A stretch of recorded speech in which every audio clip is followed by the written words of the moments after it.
अब देखिए तीसरा दोहा।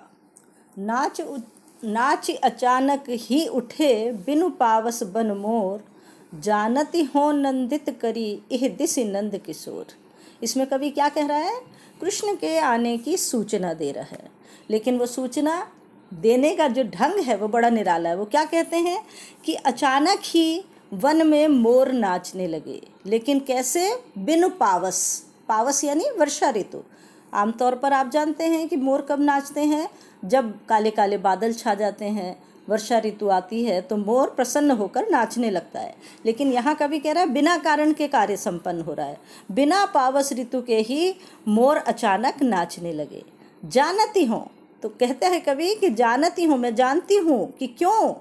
नंदित करी इह दिस नंद किशोर, इस दिशा को नंद बाबा के पुत्र अर्थात कृष्ण ने आनंदित किया है। वो इस दिशा की ओर अग्रसर हो रहे हैं, आ रहे हैं, इसलिए प्रसन्नता के कारण वन के मोर हैं वो बिना पावस ऋतु के ही आनंदित होकर नाच रहे हैं।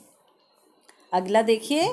कहत नटत रीझत खिजत मिलत खिलत लजियात, भरे भवन में करत हैं नैनन ही सो बात।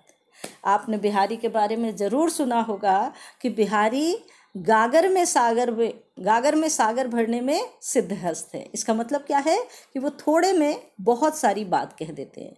ये जो अगला दोहा हम पढ़ने जा रहे हैं ये इसका सटीक प्रमाण है।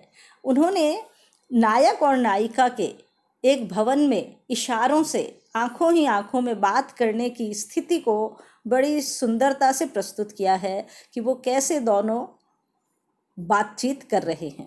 क्या कहते हैं? कहत नटत रीझत खिजत। नायक नायिका को आंखों ही आंखों में इशारों से कुछ कहता है, नायिका मना कर देती है। कहत नटत, नटत यानी मना करना। नायक कुछ कहता है, नायिका मना कर देती है। रीझत खिजत, नायिका की सदा पर ही नायक रीझ जाता है, लेकिन नायिका खिजा जाती है।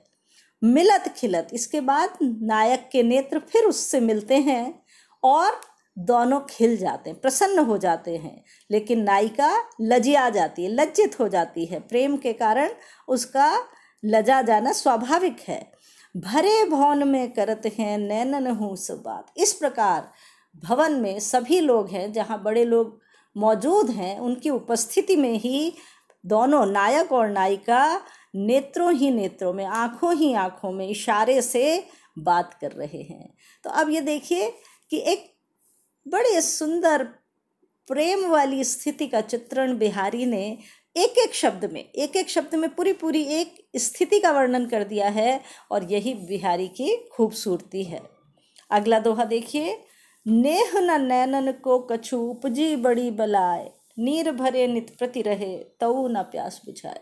या नायिका कहती है कि न जाने हे सखी मेरे नेत्रों को कौन सी बड़ी बलाय लग गई है, कोई विपदा आ गई है, कोई मुश्किल आ गई है, ऐसी कैसी बला लगी है समझ में नहीं आ रहा कि नीर भरे नित प्रति रहे। वो निरंतर आंखें अश्रु जल से भरी रहती हैं, हमेशा आंखों में पानी भरा रहता है, तऊ ना प्यास बुझाए, लेकिन फिर भी प्यास नहीं बुझती है। तो ये किसका लक्षण है? प्रेम का लक्षण है। नेह है, न जाने यह नेह की कैसी स्थिति है जिसमें मेरे नेत्रों को बड़ी बला लग गई है, जो आँखों में पूरे समय जल भरे रहने के पश्चात भी प्यासे ही बने रहते हैं। यहाँ क्या कहना चाहती है कि विरह के कारण नेत्रों में अश्रु प्रवाहित होते रहते हैं, जल भरा रहता है, लेकिन उनकी जो प्यास है, जो दर्शन की आकांक्षा है, नायक से मिलने की जो उत्कंठा है, वो कम नहीं होती है। अगला दोहा देखिए। पाई महावर देन को नाइन बैठी आए, फिर जानी महावरी एड़ी मीड़त जाए। यहाँ नायिका का सौंदर्य वर्णन है। इस दोहे में नायिका के पैरों का जो बहुत ही कोमल और गुलाबी रंग के हैं, इतने कोमल हैं कि उनका रंग बिल्कुल गुलाबी हो गया है, उनका सौंदर्य इस दोहे में दर्शाया गया है। पाई महावर देन को, पाई यानी पैरों में महावर लगाने को। महावर आप समझते हैं, राजस्थान में अलता कहते हैं जिसे, तो वो बार त्योहार पे सौंदर्य बढ़ाने के लिए, पैरों का श्रृंगार करने के लिए, जैसे हम मेहंदी लगाते हैं, नेल पेंट लगाते हैं, ऐसे ही महावर लगाया जाता है।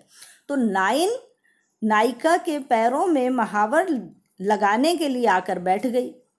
लेकिन जब वो महावर लगाने बैठी तो उसे लग रहा है कि अरे इसके पैरों में तो पहले से ही महावर का गुलाबी रंग लगा पड़ा है, इसलिए फिर जान महावरी। बार बार वही सोचती है कि अरे ये पहले का महावर इसे हटा दूं, एड़ी मीड़त जाए। वो एड़ियों को रगड़ती रहती है कि पहले महावर लगाने से पहले का साफ कर लूं, तब मैं दोबारा लगाऊं। लेकिन इस चक्कर में वो एड़ी को रगड़े जा रही है और महावर लगाने की प्रतीक्षा कर रही, जबकि एड़ी अपने आप में इतनी कोमल और लालिमा लिए हुए है कि उसे भ्रम हो रहा है। तो नायिका के पैरों के सौंदर्य का वर्णन इस दोहे में किया गया है।